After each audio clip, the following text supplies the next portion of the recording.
Assalamualaikum, halo, selamat wayah kieu para santuiwan dan santuiwati, bestiwan dan bestiwati, sahabat Ji Online semuanya. Semoga Anda semakin jag-jag tanpa sembelit ya dikala kiloan naik sehabis Idul Fitri.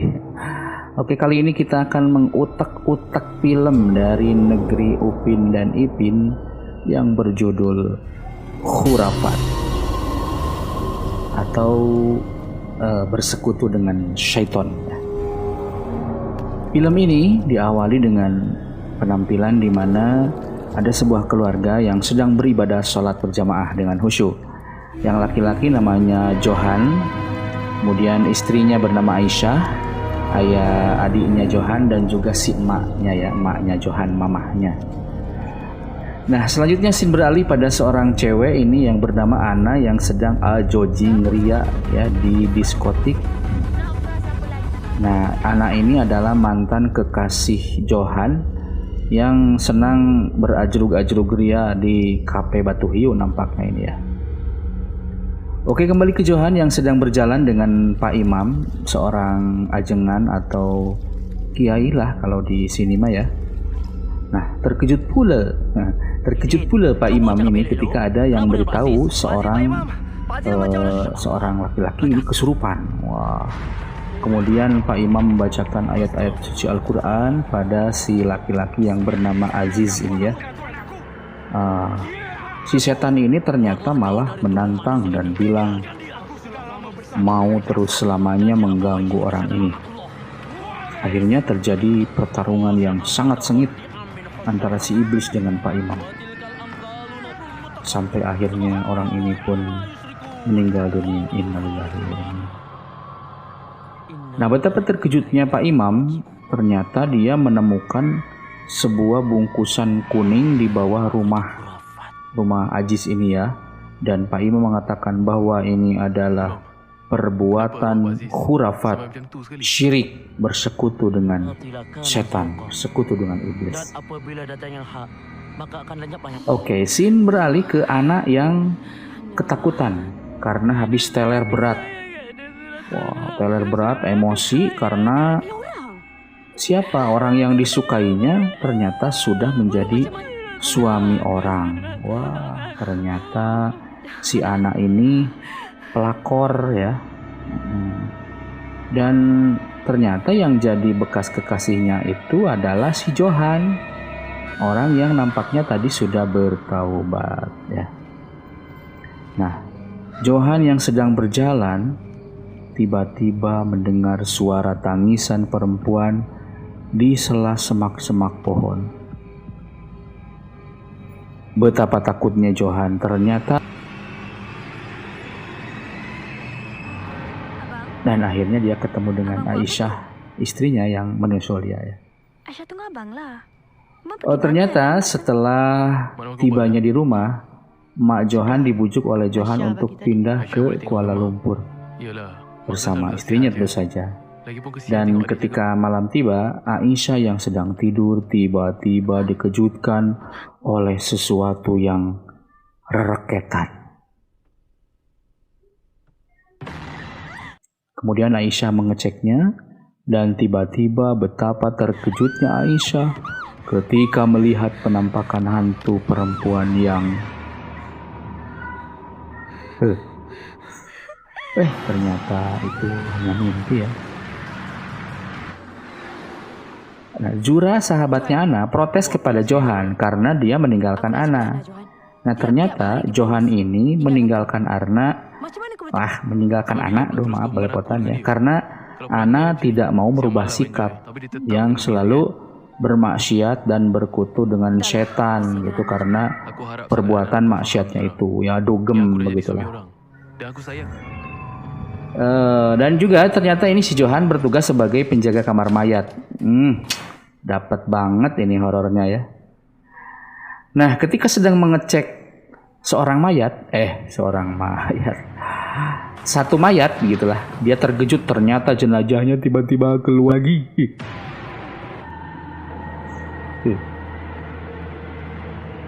Oh, ternyata juga si Makci ada perempuan tua yang menjadi petugas kebersihan yang selalu memperhatikan dan datang memberi makan pada si Johan ini, memberi makanan begitu ya.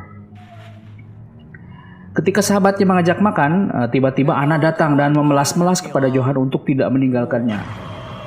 Namun Johan menolak karena Anna sejak dulu memang tidak mau berubah dan dia minta maaf karena dia sudah punya istri, udah punya Aisyah kok, mau apa lagi begitu ya. Anna pun teruslah memelas dan memelas. Tetapi ya Johan meninggalkan Anna yang terdiam, terpaku, terpana begitu. Nah, di tengah perjalanan, makanan yang diberi si makcik ini dimakan oleh Johan. Dan sepertinya ada aura-aura seram begitu ya. Pertanyaannya, siapa sih si makcik tadi ya yang petugas kebersihan? Apa maunya begitu ya? Masih teka-teki nih. Ternyata si Anna yang mulai menyimpan rasa dendam nih pada Johan. Dia galau karena Johan ini segala-galanya bagi dia gitu kan. Betul gak ya? Anna ini bahkan tak menerima nasihat sahabatnya dan dia berjanji untuk tidak membuat Johan dan Aisyah berbahagia. Lalu malam pun kembali datang, kembali poek ya, suara kekeretekan kembali mengganggu. Kali ini Johan yang terbangun dan mulai mengecek dari mana datangnya. Tiba-tiba dia melihat fotonya terjatuh. Dan di depannya ada sosok perempuan yang menakutkan. Lalu Aisyah pun dibuat takut ketika ada sosok perempuan yang datang melalui jendela.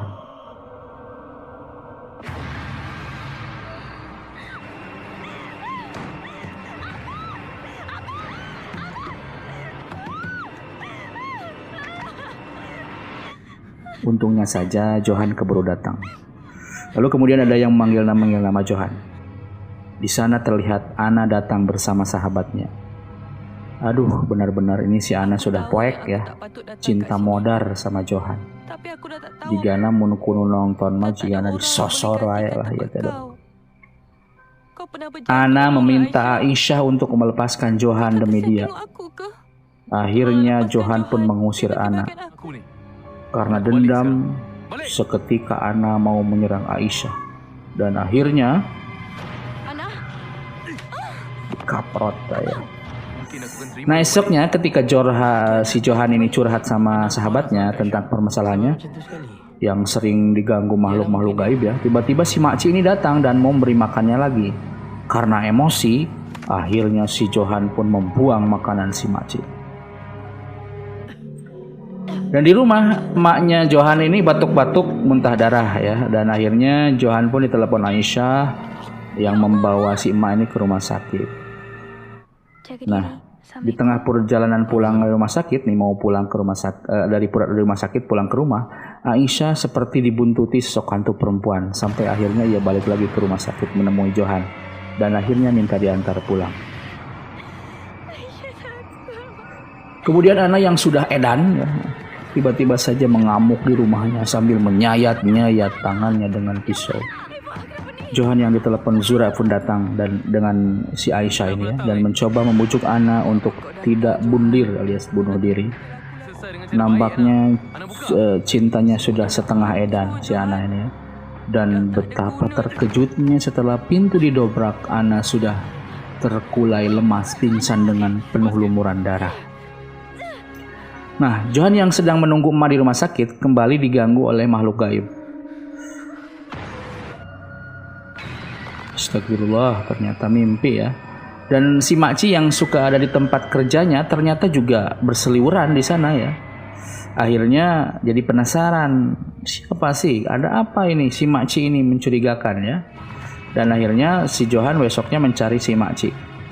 Dan betapa kagetnya Johan ketika mencari makci, namanya Makci Rosnah ini. Ternyata Makci Rosnah ini punya anak bernama Kamal yang wajahnya mirip si Johan dan meninggal karena kecelakaan. Oh, ternyata suzon kita ya sama si makci ini. Mohon maaf ya, Ma ya. Aduh, karunya nya mah hampura lah. Ini hapunten nama lah. Nah, kegagetan si Johan ini bertambah ketika si makci bilang ada sesuatu yang mengganggu Johan karena akibat kebencian seseorang.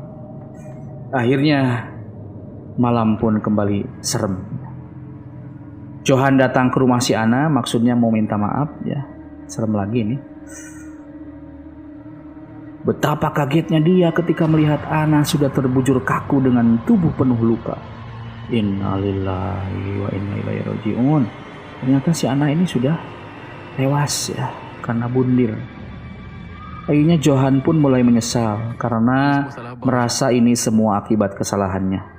Beruntung ada sosok Aisyah, sang istri yang menghibur si Johan ini. Di malam hari, jenazah Ana yang ternyata belum dikebumikan karena ternyata Ana ini berasal di luar kota dan akan diantar jenazahnya besok. Nah, ini si Johan yang memang tugasnya menunggui jenazah penasaran, ingin memeriksa jenazah si Ana. Mungkin ingin melihat yang terakhir kalinya begitu ya. Dan lalu tiba-tiba aliran coy, poek. Ih, kebayang tuh di kamar mayat aliran coba. Aliran teh parem listrik gitu. Dan betapa takutnya Johan ketika melihat jenazah Ana yang sudah berdiri dan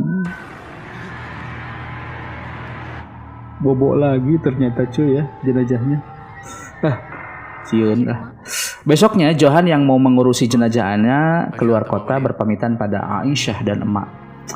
Ya, akhirnya jenazah Ana pun dimandikan, dikafani, disolatkan. Kemudian diantarkan keluar kota oleh Johan dan sahabatnya pakai mobil ambulan sudah ya. Dan apa yang terjadi? Tiba-tiba di tengah perjalanan peti mati di belakang mobil bersuara dan tip mobil merek Nikita pun mati. Tiba-tiba Johan dan sahabatnya diganggu lagi sosok yang mengerikan sampai mobilnya terjun bebas ke dalam jurang. Si Johan yang tersadar melihat temannya sudah terbujur kaku berlumuran darah akibat mencium kaca mobil. Betapa kagetnya Johan, jenazah Ana pun ikut terpental keluar dari dalam peti. Suasana makin mencekam ketika tiba-tiba serem banget ini ya. Saya pun yang nonton ini deg-degan ini ya. Ciun gitu lah. Ngeri, serem.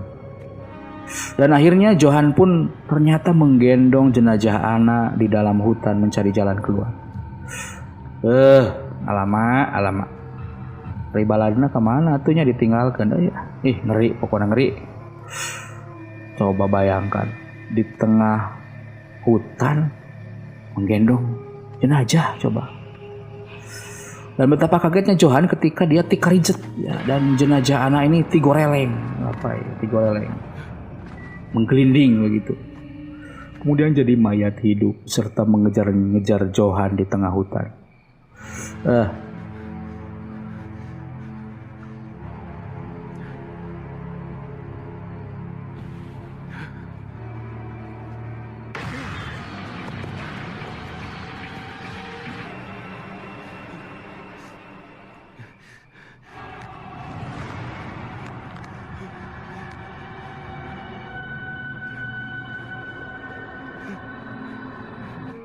Satu lain ngadoa mana emang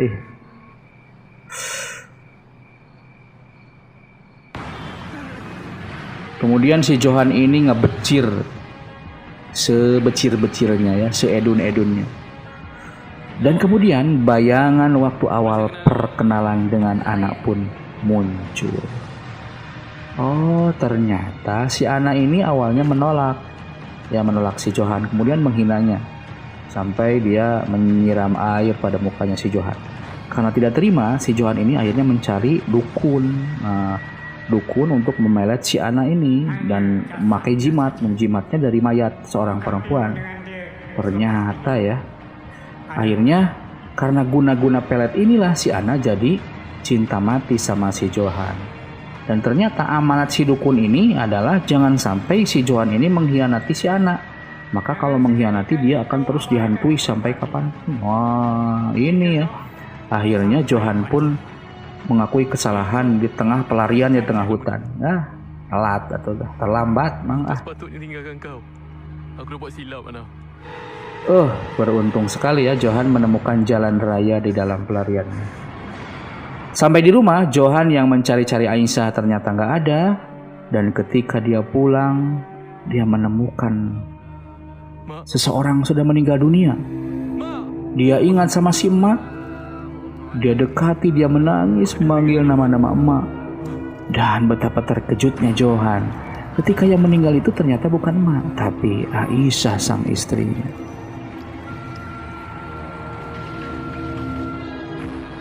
Ternyata yang terjadi ini adalah bayangan seperti mimpi Johan ketika sedang koma, sedang syakarat ya, setelah kecelakaan di dalam ambulan tadi. Dan akhirnya Johan pun meninggal dunia. Tamat. Ending yang cukup membuat bulu punuk berdiri. Nah, pesan dari film ini, janganlah sesekali kita menjadi khurafat atau orang-orang yang bersekutu dengan setan, bersekutu dengan iblis, karena sudah pasti dilaknat oleh Allah Subhanahu wa taala. Sekian, sampai jumpa lagi di film-film selanjutnya. Fi amanillah. Assalamualaikum.